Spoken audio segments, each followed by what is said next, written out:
Behind the Ticker is brought to you by UX Wealth Partners. If you're a TAMP user and you're sick and tired of the legacy technology they are run on and you want more customization and flexibility, as well as a AI-driven model marketplace, UX Wealth Partners is your destination. On top of that, they have institutional trading. So if you are an ETF issuer or an SMA provider looking for outsourced institutional trading, UX Wealth can also be your destination.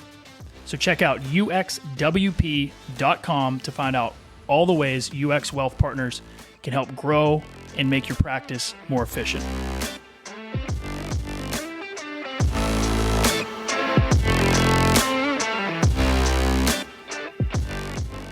Welcome to Behind the Ticker. Today we have on Garrett Stevens and Rich Malinowski. They are from Exchange Traded Concepts, and we are still live at the Ultimate Client Summit down in Dallas. Really focus our conversation today on what's happening and moving in the ETF industry, some of the trends the two of them are seeing, and really for those of you who are thinking about white labeling and starting an ETF, some of the best practices in order to have a successful launch. So without further ado, please welcome Mr. Garrett Stevens and Rich Malinowski. Hey, Garrett, welcome back to the show. Thanks for having me. Happy to be here. So it's been a minute since we had you on. So you are from Exchange Traded Concepts. So if you could, why don't you just update everybody who you are and what ETC does for clients? You bet. So ETC, we are the very first white label ETF issuer in the world, to our knowledge. We handle everything that somebody might need to launch an ETF. So we offer a full turnkey platform where we handle all the legal and regulatory work. We build custom websites, handle all the portfolio management, of course, all the regulatory filings. And for folks who don't need all of that, we also do those services individually. So we actually act as sub-advisor for quite a few ETFs out in the marketplace, handling their portfolio management work for them, but also can offer marketing services and custom websites and everything somebody might need. We've been around about 13 years at this point. I think we've launched north of 100 ETFs during this time period, about $7.5 billion, and just about any type of fund the SEC will allow, we either have done or can do at this point. Well, we are actually here live at the Ultimate Client Summit, and I met one of your partners here, Rich. And so, Rich, why don't I give you the opportunity to give your background and say hello to everybody and kind of where you fit in over at ETC? Sure, Brad. Rich Malinowski. I'm currently ETC's general counsel. With Garrett and our lead portfolio manager, we're also the executive committee of the company and run the firm and the business. My background, so I've been in the asset management space for about 18 years now, primarily on the legal side the entire time. So I've been with a number of service providers through the years, started as a paralegal and migrated to attorney, and here I am. So, Rich, what do you think is kind of one of the major differentiators that ETC offers? I mean, now we're seeing kind of a boom of white labelers out there as the ETF industry has really started to ramp up. So what do you think one of the key things that you guys are super proud of over at ETC kind of differentiates you guys from the rest? From our perspective, I think it's a combination of experience and service. As Garrett mentioned, the firm is the first one to do this. The ETF industry overall is still fairly young. So I think having a length of track record is important.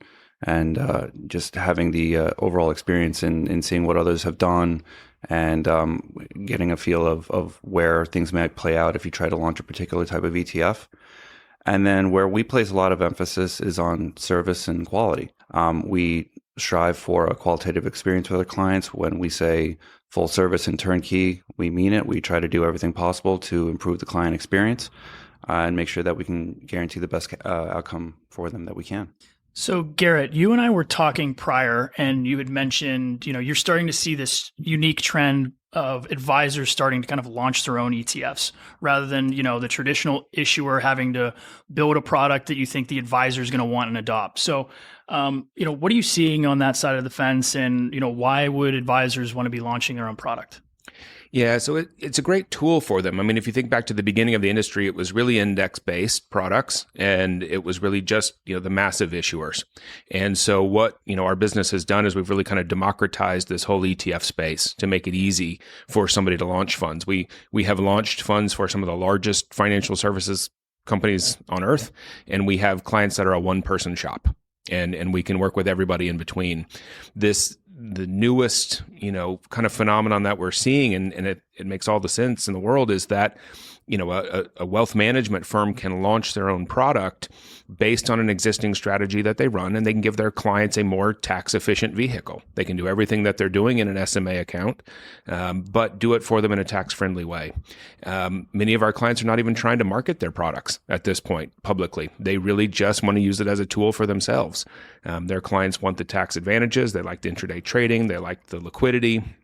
And so it's a really good tool for them to have to offer to an existing book of business. And it really differentiates them from their competitors to say, we can do this in an SMA, we can do it in an ETF, whatever works best for your situation. So just out of curiosity, because I haven't been following this as closely as you have, obviously, but are they, naming their ETFs after their firm? Are they giving them, a unique name? Like, I guess, visually, or optically, how do these things look when they come out? Yeah, so they do. They'll put their name on it. They'll put the firm name on it and name it the strategy that they may have, and they may be marketing in a different wrapper. But it's a great marketing tool for their firm. And, ETFs being so publicly traded, you can pull them up on Google or Yahoo Finance, any way that a retail investor might see it. So it gives your firm a lot of, visibility and credibility to have this publicly traded product out there. Yeah, no, that's great. And I think that the other thing that we've been seeing in the space, or at least hearing in the space, this might be a question for Rich, is, are we seeing any more movement in this mutual fund conversion space? I'm hearing it might be a couple of years now. Have you heard any updates as far as what the SEC is looking at, or, what's going on with this conversion or ETF share class? Right. So back when I was with Ultimus, we did our first mutual fund conversion about 3 years ago now. And it was quite a process, definitely a learning experience. It got done. Successfully converted a mutual fund with multiple share classes, consolidated all of that, moved it over, and now it's an exchange-traded product. I think the trend has slowed down, mostly as a lot of the intermediaries and gatekeepers don't seem to be fans of it. At the same time, there's still questions about who's holding the products and how will they hold them after a conversion that leave some questions unanswered. And then you've got all of the recent share class applications with the SEC to copy the Vanguard model and offer either an ETF share class of a mutual fund or a mutual fund share class of an ETF. And I think the outcome of that is really going to end up dictating where conversions end up going. We could definitely see a lot of current active products not having to undergo a whole transformation if they can simply bolt on ETF abilities to a current mutual fund. So when you mentioned the gatekeeper, are you talking about the custodians? Yeah, the custodians, the RIA platforms, basically the predominant place where mutual fund shares are held and sold right now. And that's, I'm assuming, has to do with money? Probably. Salesperson compensation is, I'm sure, a concern to someone. Yeah, I would think so too. But, so we're, like I said, we're here at Ultimus. There's a lot of talk about ETFs. We're talking about a number of things. So look, I know this is a hard question, but what do you think is next? We've had this wave of derivative and defined outcome products recently hit the market in a big way. We've seen a ton of thematics. We're now seeing, levered single stock, whether that's inverse or, to the upside. So again, difficult question. Neither of you have a single ball or a crystal ball, but what do you think could be really next we could see? It's tough to predict the future, but I think the unpredictability is probably one of the great features of the ETF landscape. Because an ETF issuer can bring anything to market to meet customer demand. And we've seen this with wave after wave. We've seen the thematics, we've seen the option products now, we've seen ESG. These are trends that come, and I think the industry is definitely meeting customer demand. With that said, I have no idea what's going to come down next on the pike, but at the same time, whenever that idea comes up, I'm fairly certain that the industry is going to be pretty quick to respond to it. Garrett, do you have any ideas around that? I mean, what we're seeing is certainly the trend is more towards active at this point. I think 75% or something of new funds being launched are active at this point rather than the index-based stuff. This industry is great at taking a good idea and beating it to death. And, I think the themes have largely been covered at this point. As soon as I say that, someone will call us with a new idea that nobody's done yet. But, that you can only kind of slice and dice. Some of the index is so thin. And so I think this move toward active is really just starting to ramp up. When you compare the assets, obviously in the ETF world to the mutual fund world, we have a long ways to go.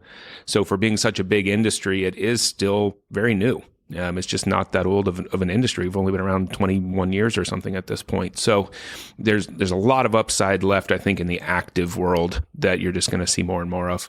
Well, you walk me right into my next question, which is, we know that the actively managed ETF space is growing significantly. Like, how do you see the balance now between kind of passive products and active? At least what I'm viewing, and I have a little bit of a lens in the RI space, is you're seeing advisors build traditional passive model portfolios, but they're bolting on some of these actives for whatever reason, whether it's to help dampen volatility, maybe it's to juice returns. Like, what are you hearing, seeing, and where do you think the balance is now as, these actively managed ETFs are really hitting the market?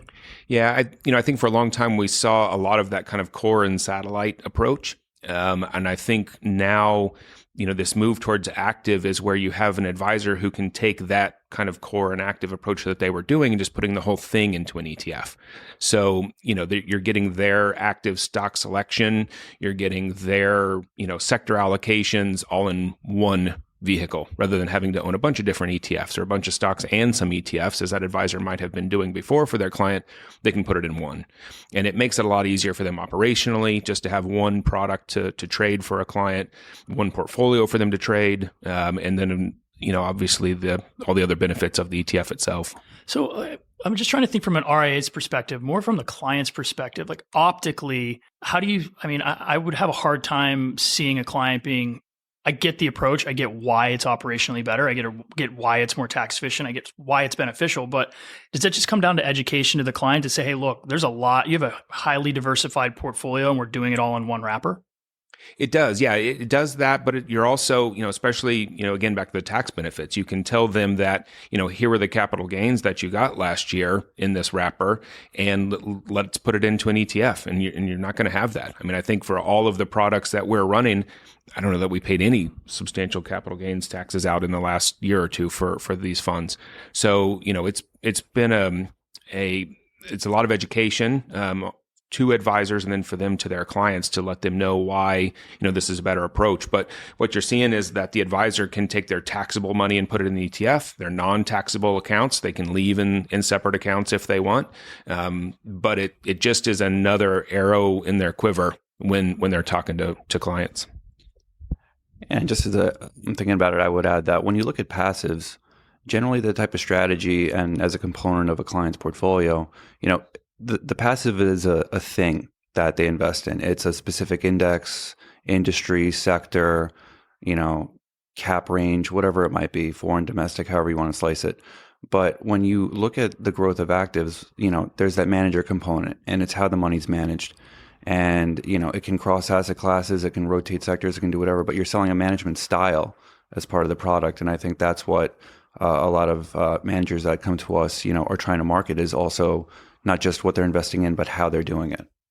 Got it.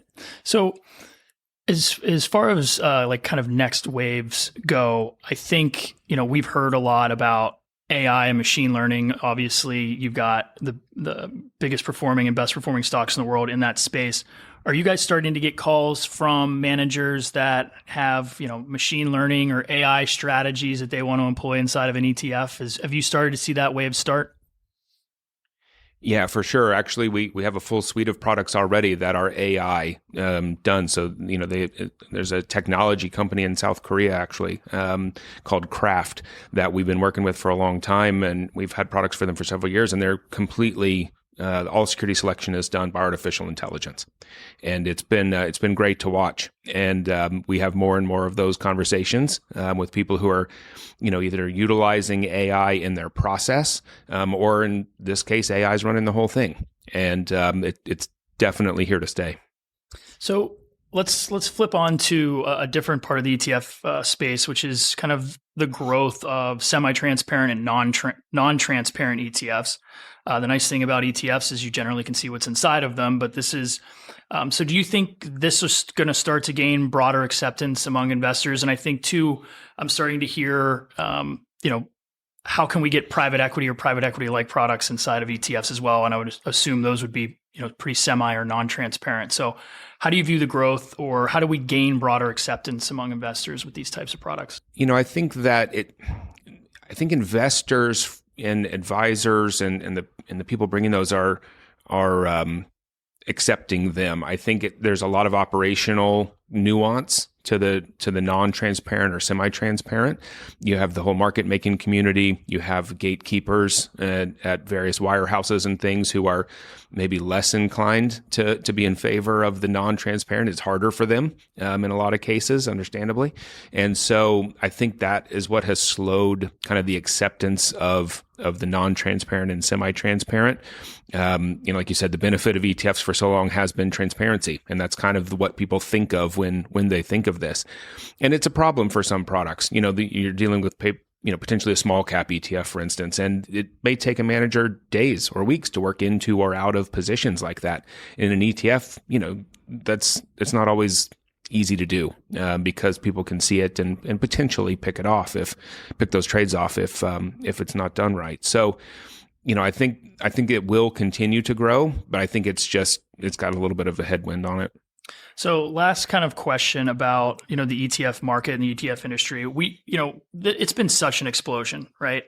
Do you think we're at the beginning? Do you think we're at the middle? I mean, does it slow down? Or are we just going to continue to see, product launches after product launches year over year? I mean, the growth, I forget how many product launches there were last year, but I believe NYSE broke the record for launches. So where do you think we are in the cycle of actually getting product to market, or are we not even close to done? I think we're not close to done. I think the industry is maturing, right? I think that, we always talk about it, and when we talk with people about kind of the early days of the internet, right? So this is not the very first days of it. Everyone, has a computer, right? So it's not, the very beginning of the ETF industry anymore, but it's still early innings. There's a lot of innovation yet to come. There's a lot of acceptance and uptake that will be happening over time. But I think that there's still a really long ways to go. Yeah. So I kind of want to just pivot for a minute and take some time. Whenever I have guys like you on who see a ton of, issuers and managers and people entering the space, what advice would you have for them as they kind of sit around and think about whether or not they're ready to launch a product? They're getting to that point, who are you talking out of launching product and why? And kind of B, what should their expectations be, once they get a product to market, it's out there, the first, 6 months and first year that product hits market? Right. So first and foremost, and I got to wear my legal hat for this, but it's do your diligence, right? You're getting into a new business, and you need to have a pretty good understanding of what you're getting into. That's just a general comment. Specifically, I think it's not that you want to discourage anyone, but you've got to manage expectations too. I think in some cases, and particularly with more of folks that are launching with something that's really in vogue and popular at the moment, is that they're going to register, launch, and billions of dollars are going to flow in, and this is just a gem of an idea, and it's not launching an ETF is not a get rich quick scheme, right? You launch it, you list it, you have to establish performance. It's got to have a trade record of it. It takes time to really bring a successful product to market. You've got, the importance of a track record is as important for an ETF as it is for a mutual fund, right? You have to show how you're doing. And I think that's part of it, is just the educational explanation to people that it's going to take some time, and you've got to finesse it and work it. And in the end, if you've checked off every box, hopefully you're successful. Well, in that, finesse it and work it, Garrett, what do you think people need to be doing on a daily basis in order to make sure that they're not going to be exiting the ETF business in that first 12 or 18 months? Everybody sitting at this table knows it's not cheap to run an ETF. So, what do they need to be doing to make sure they keep the lights on and this is a profitable endeavor for them? Well, I think the biggest thing that we're seeing and that we talk to people about, and to Rich's point, that this is a change, is to try and make sure that when you bring the fund to market, you bring it with some assets. I think the days of launching a fund with, a couple $100,000 in it and it grows to $1 billion, those products are fewer and far between than they used to be. Unless it's Bitcoin. Occasionally you get one that catches fire and just blows up and takes off, but that's not the norm the way it used to be. And, we hear a lot of different ideas when we talk to people. Some are better than others. And, as more of these kind of levered and inverse, products like you're mentioning have been launching, those are definitely hot money products, and the money goes out just as fast as it comes in. And so depending on the type of product you're launching, you've got to be prepared for both sides of that coin.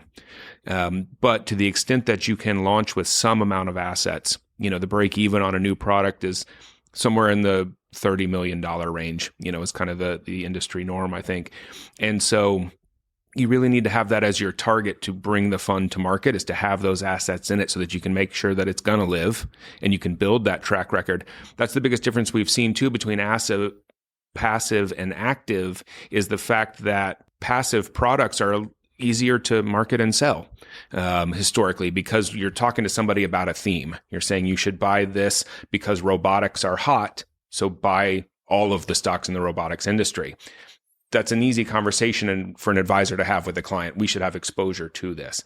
With an active product, it's the same as any other active strategy. It's really easy to tell the advisor how great it is and for them to say, you know what, that's cool. I'm going to keep an eye on that, right? That's not allocating to it. They want to see performance, right, just like any other vehicle. So you got to be prepared for a little longer runway with most of the active strategies. So you've got to keep getting the word out. And I think, ETFs are one of these products that are sold, not bought, especially in the active space. So you have to be constantly creating awareness, whether that's through digital advertising, social media, those kind of things. Keep the product out there in front of other potential buyers, but really focus on trying to have some assets when you launch. Yeah, I think it's important. I talk to people who are considering launching an ETF. They just come to pick my brain sometimes and ask how my experience was. And I said, well, where are you going to get the first 30 million? And they're like, well, we've got, 2 or 3 from friends and family. And I'm like, well, that's not going to work. It's not going to cut it. And are you okay with stroking checks to keep this thing alive in hopes of it? So I'm going to ask a selfish question, because I get to sit with 2 people that have been in the industry for a very long time. We launched our product about 2.5 years ago. So what do we need to be doing? We've got some experience, but to really institutionalize ourselves to make sure that when we get to that broker-dealer door, when we get our 3-year numbers, that we look and feel as if they're somebody that they're comfortable putting on their platform. So this is where it's important to talk about the relationships that make your product run, right? It's not just you. It's not just 1 or 2 of you at your shop, right? You have bigger firms behind you. You have, your administrator, your accountant, your auditors, the fund's distributor. These are very big firms who've been doing this for a very long time. Give them that comfort level that this is not just a 1 or 2 product shop. You have a lot of infrastructure behind you to run this thing correctly, number one. But then it's really about telling your story and, having the ability to, when you go to the big wirehouses and try and get in the door, one of the things that they're going to ask is, okay, if I have 1,000 advisors out of our 300,000 who want to talk to you, how are you going to answer all those calls? How are you going to be that customer service that they need? So you've got to have, by the time you're ready to get in there and you meet the asset thresholds, you meet the time thresholds to get in there, you've got to be able to answer those questions of, yes, we can support your advisors. And so you need to have the marketing collateral. You need to have, when people Google your fund name, stuff needs to come up, right? You've got to be prepared and have that presence out there. Well, guys, I really appreciate both your time. It's always great to get an update on what's going on in the industry. It's always good to see, the both of you. And before I let you go there, where can people learn more about exchange traded concepts? Our website, exchangetradedconcepts.com, is the best place. You can contact us right through the website. We have on Twitter, I think we're at ETC ETF, posting content on there pretty regularly these days as well. So we'd love to hear from anybody who has questions. Well, again, Rich and Garrett, thank you so much.